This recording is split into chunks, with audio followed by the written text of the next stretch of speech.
Hmm?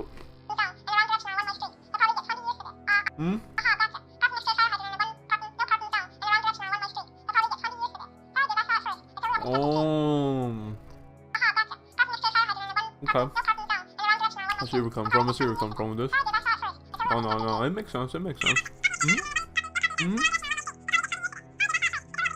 No, I'm on the case. I'm on the case. You got me. Yeah.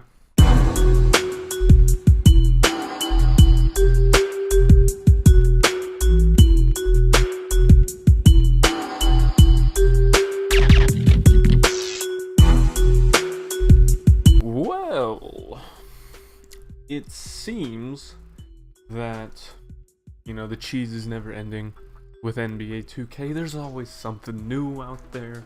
There's always some crazy glitch exploit. There always is. I mean, the 2K cop, I can never take a day off, you know. I always got to keep my eyes open, and it just seems like now more than ever, 2K cop is needed. Cop is needed in the neighborhood. I like it. So anyway, today we have a huge cock. Okay, a huge cock. Okay, case of cheese. I'm not a weirdo like that. Okay, all the words I say, they have a reason. All right, you see what I'm saying? And here we are. What it comes down to is the build of the players. Okay, this year, more than any year, the big men are out of fucking control. We have 7'3", 350-pound centers running faster than small forwards. Shooting guards. How does that happen, 2K? And it's one build in particular that seems to be a little more overpowered than the others, because they are just absolutely crazy unrealistic. Now, there are a lot of big men builds that are pretty OP. Okay, big men are pretty OP. If you know how to use a big man, like you know how to play in the post, stuff like that. Okay, you know how to play in the post, go right ahead. I mean, that takes some skill, right? But there's one build out there that literally so cheesy. Whenever I play against them, when I'm playing on my big man, be it in park or pro-am, I immediately just say, because these guys they're insane. They're crazy. It is the combination of slashing or driving, finishing, whatever. It's slashing and rebounding. On my 90 overall power forward, I think has like a 75 speed. Okay, I get beat down. He's 6'10", by 6'10", 265 pounds. He's a power forward, post scoring, driving, finishing, super good build. But that's not what this video is about. I have 7'3", 300 something pound big men beating me down the court. What? That's a no-go, 2K. That's just, there's realistic, there's sort of realistic, there's unrealistic, and then there's Space Jam. Okay, this is Space Jam. We got 7'3" people running. We got them running 3.840s down here. Okay, what? How does that make sense? Let's see. Oh, what's this one? The Book of Swante. I can't wait until I get into the videos. Give me a second here, Swante. I cannot wait until I get into the videos where I talk about certain YouTubers who, how do I say this? Abuse the young generation. Because the young generation, they're not smart enough. They're not smart enough yet to realize. Oh, why is clickbait? Because I know everything. There's so many people that clickbait in this community. I mean, a lot of people do it. I'll probably do it at some point, but there's a point where it gets ridiculous. Alright, so the slashing rebounder. Games TW put a video on this. He's got 12k subs. But can I have a second here, Gaines? Thank you. Wouldn't consider it. But you guys gonna talk about the slashing rebounder. We'll probably even give you some highlight tapes, and I can show you guys why this shit is AIDS, okay? This is pure AIDS. Yeah. I'm not gonna lie. First of all, let's just take a look at the badges. Are you kidding me too? How do you give a dual archetype build 4 Hall of Fame badges? 4? Or are you smoking the weed? Like, what's going on here? They literally meant to make this build overpowered. Just completely overpowered. I mean, look at this. Look at this. Rebounding is probably like an 80, but they don't get Hall of Fame. I think they get Gold Hustle Rebounder, which is good. Look at the Hall of Fame badges. Hall of Fame Posterizer. Hall of Fame Putback King. Like, what is this? This is some cheese. Look at the speed. It blows my mind that 2K can put build like this in the game. Meanwhile, we have people over here like myself experimenting with other builds, and like builds that like actual, how do I explain this? So I'm working on a few builds right now for some other videos that I've been working on. I mean, it might be out by this time, but if you can make a dual archetype like this have 4 Hall of Fame badges, then why can't every dual archetype have at least 1? Just 1. Just 1. Because by the looks of this is the best build in the game. Easily. Not only can it rebound, but it gets a rebound, it puts it up right away. Like, what? Hall of Fame Putback King, Hall of Fame Posterizer. Okay, I'm gonna be honest, Lob City Finisher, like that shit's broken. Okay, you can't finish lobs in this game. Hall of Fame Pick and Roller, like those are all actually pretty good badges. Like, what? Meanwhile, my 90 overall post scoring, driving and finishing player gets 1 Hall of Fame badge. 1. Hall of Fame post spin. Sure, it's a great badge, but like at least give me. I can't even get Posterizer to gold. Get it silver. Is that? What is that? Some cheese. You know, 2K is all about the cheese, but hopefully he shows some highlights in here. Let's take a look. You're passing post offense, you know, you can't expect too much from that. And he doesn't. Yeah, you're useless. Here we go. Just looking at all this. Well, here we go. This is what I'm talking about. Mixtape. Look at this. Look, my man. Okay, that wasn't even him. That's not unfair. Like, how do you guard that?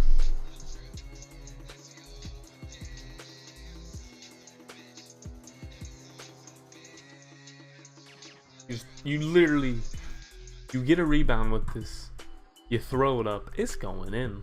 Especially if you're badged out, it's going in. How in the world? Like, I'm gonna keep asking this question. How in the world does 2K implement a build like this into the game without at least considering how it will look compared to other builds? Because if I were me, you know, I just got 2K18, you know, it just came out like a month ago, right? First day I got it, I'm going through the build, just looking like, and all I see is that like the pure builds get the most Hall of Fame badges. Then all of a sudden I see this dual archetype build with 4 Hall of Fame badges. 4. What? Why would, like, how is that a thing? I don't get it. At least, like, once again, if you're gonna give this dual archetype build 4 Hall of Fame badges, you gotta give every build at least 1. Just 1. Like, I wouldn't care if I made a 6'3" playmaking rebounder, which in fact I do have one that I'm working on for my Fat Lever video series. Very fun build, by the way. I wouldn't care if you gave me Hall of Fame hustle rebounder on it. It would at least make the build like there's something catchy about it, you know? It's got a Hall of Fame 6'3" Hall of Fame hustle rebounder. Oh my god. But no, I get, I think like 10 gold badges on it, no Hall of Fame. I mean, sure, it's a weird build, but still, just give me something. Same goes for other builds, right? For example, there's what build was I looking at? Okay, never mind. There's plenty of builds out there that don't have Hall of Fame badges, but the point is this: if you're gonna give this dual archetype build 4 Hall of Fame badges and make it like this build is just insanely overpowered, you got to give all the double archetype, all the 2 archetype builds at least 1. Say, and it doesn't have to be like the best badge either. Say you make like a small forward sharpshooting slasher, slashing sharpshooter. Give them a Hall of Fame badge for their primary build. So primary sharpshooting, give them Hall of Fame catch and shoot. Like that's like not an overpowered badge. It's good, but it's not overpowered. If you were to give them like Hall of Fame limitless range, then oh my god, everyone would make that build. Hall of Fame catch and shoot, like you're not killing anybody with that, right?